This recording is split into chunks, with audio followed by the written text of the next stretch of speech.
The Chicago Bears have an underrated player, and he's going to be the unexpected engine of this new Shane Waldron offense. And that player is DeAndre Swift.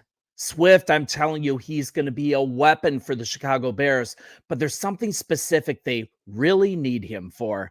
And that's that Chicago's needed a receiving threat out of the backfields for quite some time. But Swift, he can run the rock too. The Bears are going to need him to power this offense right out of the gate. It's influenced by scheduling. It's influenced by specifics about this roster build. I'm going to get to that quickly in this video. But with all that, it's going to be exciting to see him in this offense. And this is a player who I feel is vastly underrated after a full breakout last year. So let's look at it. He can definitely run the ball. Swift ranked 5th in the NFL with a career-high 1,049 rushing yards. And this was his first 1,000-yard campaign that trailed only Christian McCaffrey with roughly 1,400, Derrick Henry with 1,100, and Kieran Williams for roughly 1,100 as well. James Cook was just under Kieran Williams with 20 yards less.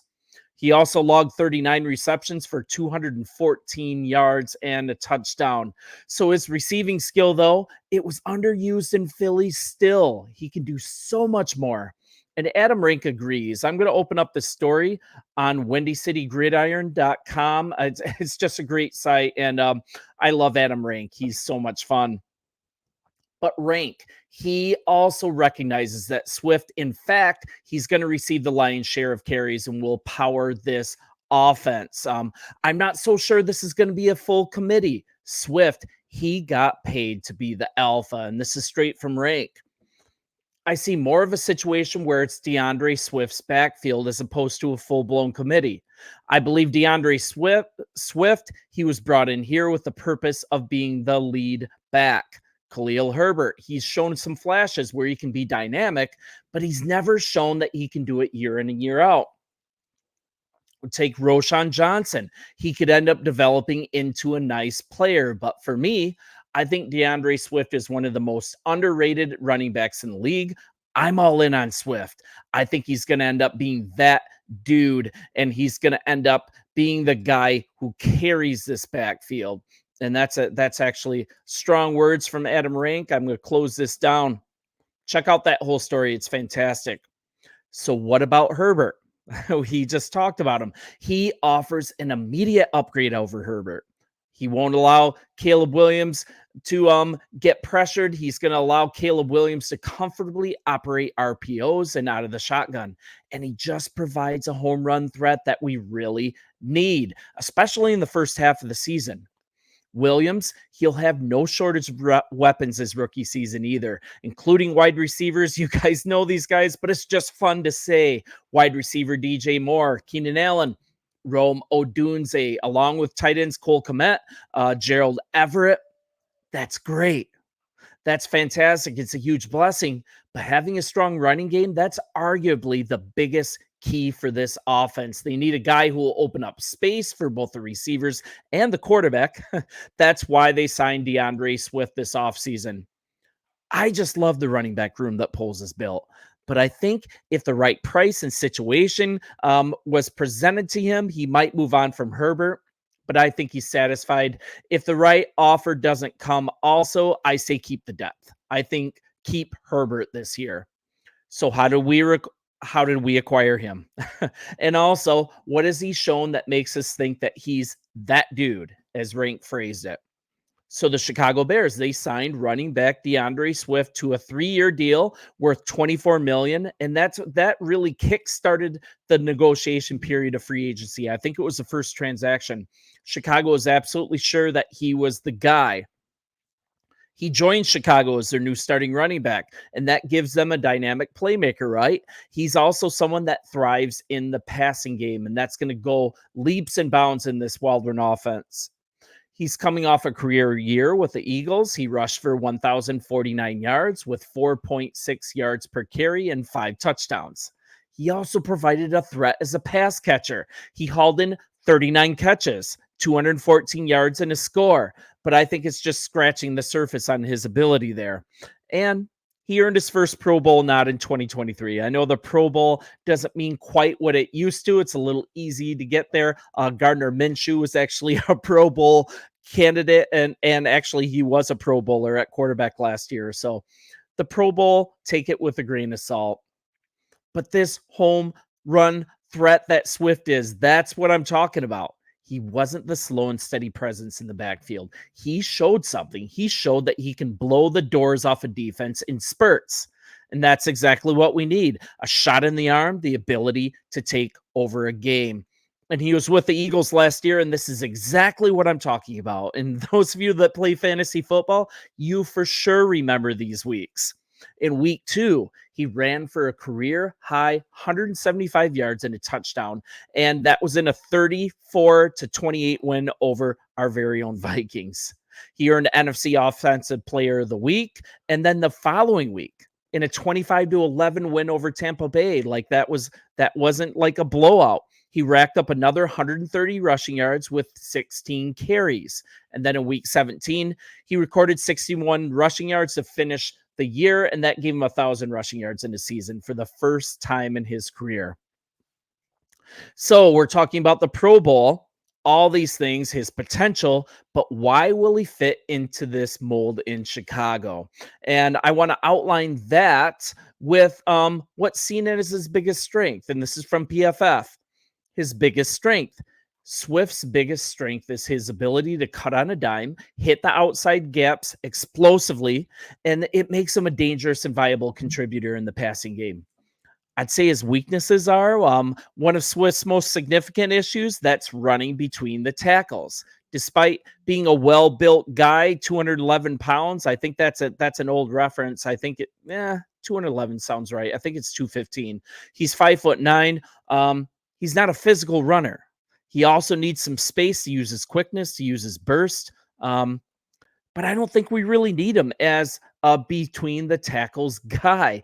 That's a better role probably from Roschon Johnson. He's noticeably bigger. He's 6 foot. He's about 225. I mean, that's a bigger back who I'd love to see in that role. I'd love to see him develop. And Roschon, he's a great pass blocker. He can catch the ball himself a bit. So having these guys interchange a little bit with Swift getting the lion's share, that's not going to telegraph what play is coming to the defense. And that is awesome. We have a rookie quarterback, even though he's going to be fantastic.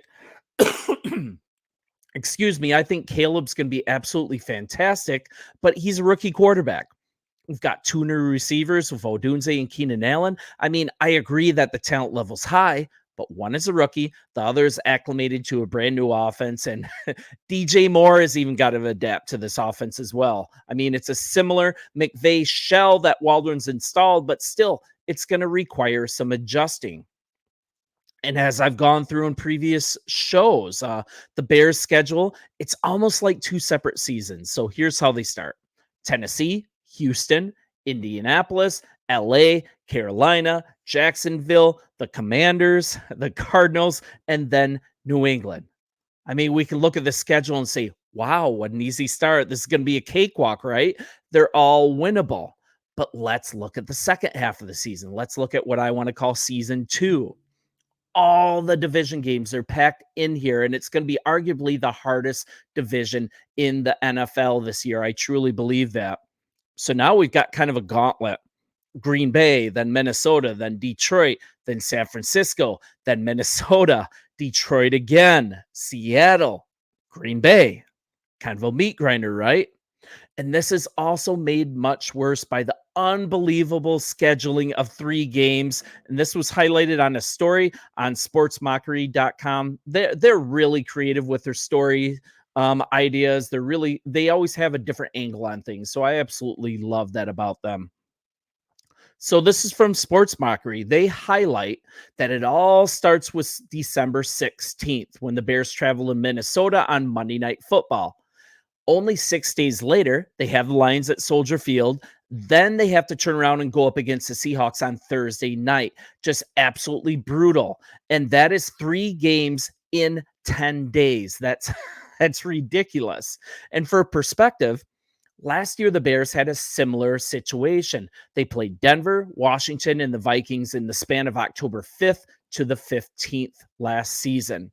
And the results, not great. Chicago lost 2 out of 3, and then the injuries mounted. Justin Fields, Roshan, St. Brown, Jalen Johnson, ouch. Terrell Smith. I mean, friends, if we make the playoffs, if we are able to make the playoffs here, we're going to be one tough, battle tested team. But this just further outlines the need to absolutely crush the schedule at the beginning of the year. And it also further outlines the need to stack wins in the first half. The Bears, I believe they have the talent now to do it, but this offense is going to take some time to gel. Multiple rookies, a new offense. The first half of the season, it very well might be powered by the running game, just out of necessity. And PFF's Thomas Valentine, he gave Swift a ton of credit for his explosiveness. And this is a direct quote. Swift led all running backs in the percentage of his yards to come before contact. That's 47.4%. That's a high number. An indicator of how good the Eagles offensive line is, but also it's really indicative of his burst. And that's from Valentine. So here's where we're ending up here. The passing offense is what I'm saying. The passing offense, it might not be operating to full capacity the first half of the season during that soft schedule. And with that, this great schedule in the first half, coupled with the difficult back end of the season, that makes it an absolute imperative that the Bears start out quick right out of the gate. And Swift, he's going to need to be the engine of this offense. And that's what he's getting paid to do. He's a dangerous player. He's going to work out well with this team. And he can change the game with his rushing and his receiving.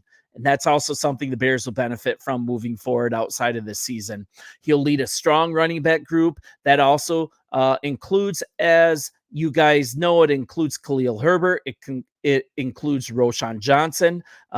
While each of these guys, I think they bring something unique to the table, Swift will be the lead back in a run game that should help Williams find success in his rookie season. It should allow us to start out of the gates running. It should allow us to stack those wins in the first half of the season so we can endure this second half. And man, the second half is going to be tough. We got to stack them. So you guys let me know what you think. I honestly think that DeAndre Swift, when this is all said and done, he might be a player that we look back on, including Keenan Allen, that we're like, wow, what a great acquisition. And I think about $8 million a year is a small price to pay in today's market. You guys let me know what you think. Bear down. I'll see you in the comments and appreciate you all. See ya.